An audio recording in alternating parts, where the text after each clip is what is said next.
Bismillahirrahmanirrahim.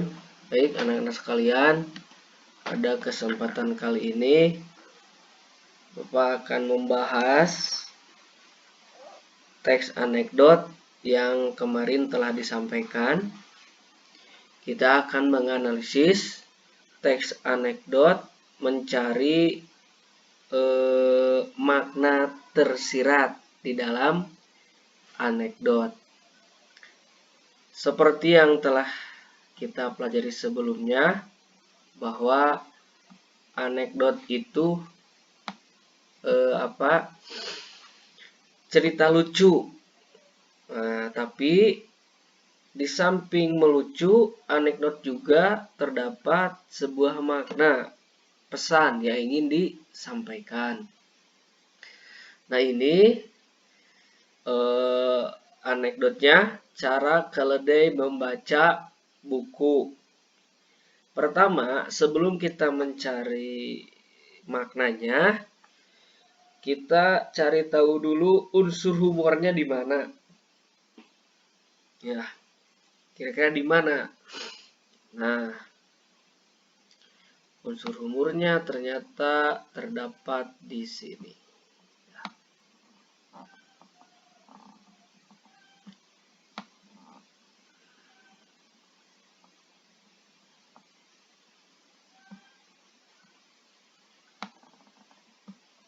Nah, ini. Si keledai membuka-buka buku. Nah, pertama dia menatap buku, ya. Nah, ini. Dia kan disuruh baca buku. Nah, dia terus menatap. Nah, setelah di bukunya dilihat, dia memberi isyarat kepada Nazarudin bahwa bukunya telah ia baca seluruhnya gitu. Wah, kok heran ya? Nah, pertama heran dan lucu juga, ada seekor keledai bisa membaca buku. Tuh. Nah, makna tersiratnya apa? Nah, ini makna tersiratnya, bahwa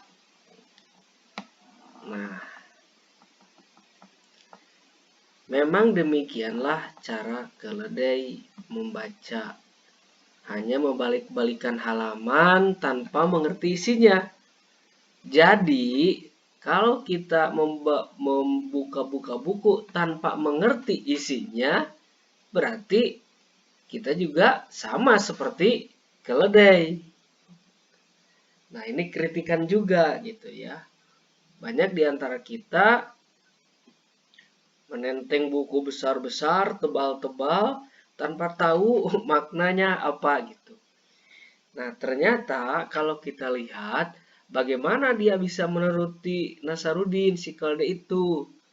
Ternyata di dalam buku itu dia menyisipkan biji-biji gandum. Halaman per halaman dia sisipkan gandum. Jadi pada intinya si keledai itu bukan membaca buku, tapi mencari biji-biji gandum. Itu. Makanya ini sebuah kritikan. Ini tadi maknanya ya. Kita ketika membaca buku harus memahami isi buku atau isi bacaan. Tentunya kita tidak mau disamakan dengan keledai, hanya membolak-balikan saja gitu ya.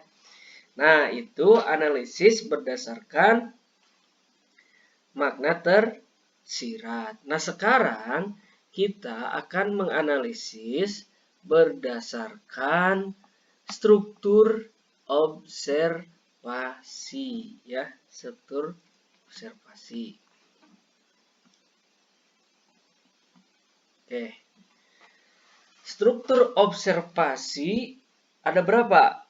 Ada 5. Yang pertama abstraksi, orientasi, krisis, reaksi, dan koda. Mana abstraksinya? Nah, abstraksinya adalah terdapat di dalam paragraf pertama dan kedua.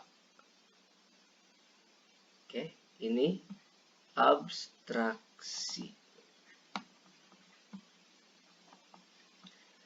Dengan kata lain, abstraksi itu pembuka di dalam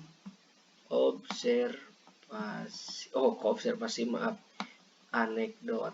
Nah, ini abstraksi. Oke. Yang kedua, orientasi. Mana orientasinya? Nah, ini orientasi ya. Oke. Nah, orientasi itu apa? Mulai masuk ke inti cerita. Nah, ini orientasi. Nah, 2 minggu kemudian, ia kembali ke istana. Di abstraksinya, dia diberi semacam tantangan. Ya. Bahwa oleh siapa? Oleh Timur Leng. Raja, ya. Seorang raja, namanya Timur Leng. Agar dia membawa keledai dan keledai itu supaya dapat membaca. Ini tantangan. Kedua, dia menjawab tantangannya. Udah mulai masuk orientasi, ya. Yang ketiga, krisis. Krisis itu hal yang lucu di dalam teks anekdot. Mana krisisnya? Coba kira-kira. Nah, ini krisisnya. Ya, tadi yang sebut hal yang lucu. Nah, ini krisisnya.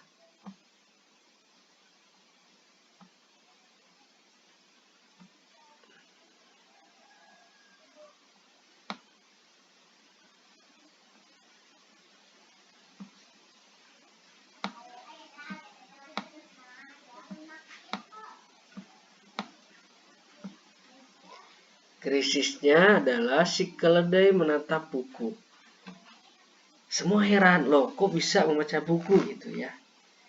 Nah, setelah krisis apa? Reaksi.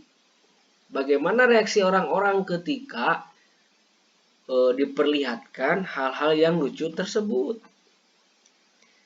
Nah, ini reaksinya. Nah, demikianlah.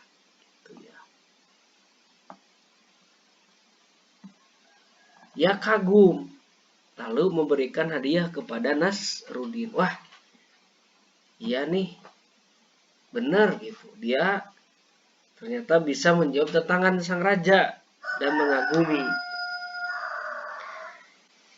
Nah, ini reaksinya.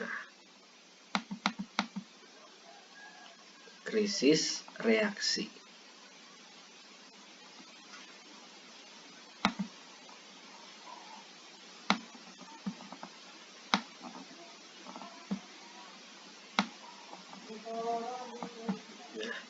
Maaf ya, agak acak-acakan tulisannya, susah.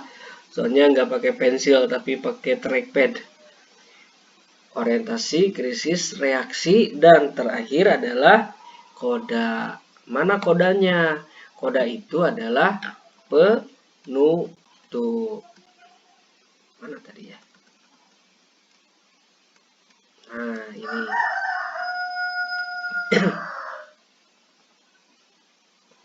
Nah, ini kodanya.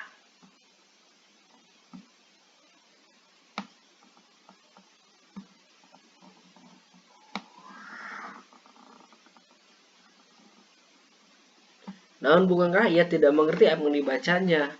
Tugas Timur Leng. Nasrun menjawab. Nah, kodanya ini kebetulan tadi isinya adalah kritikan. Penutup anekdot, koda, sekaligus kebetulan di dalam anekdot ini koda juga berfungsi sebagai makna tersirat. Oke, jadi Ada 5, abstraksi, orientasi, krisis, reaksi, dan koda. Itu ya. Baik, anak, sekian untuk pembahasan kali ini.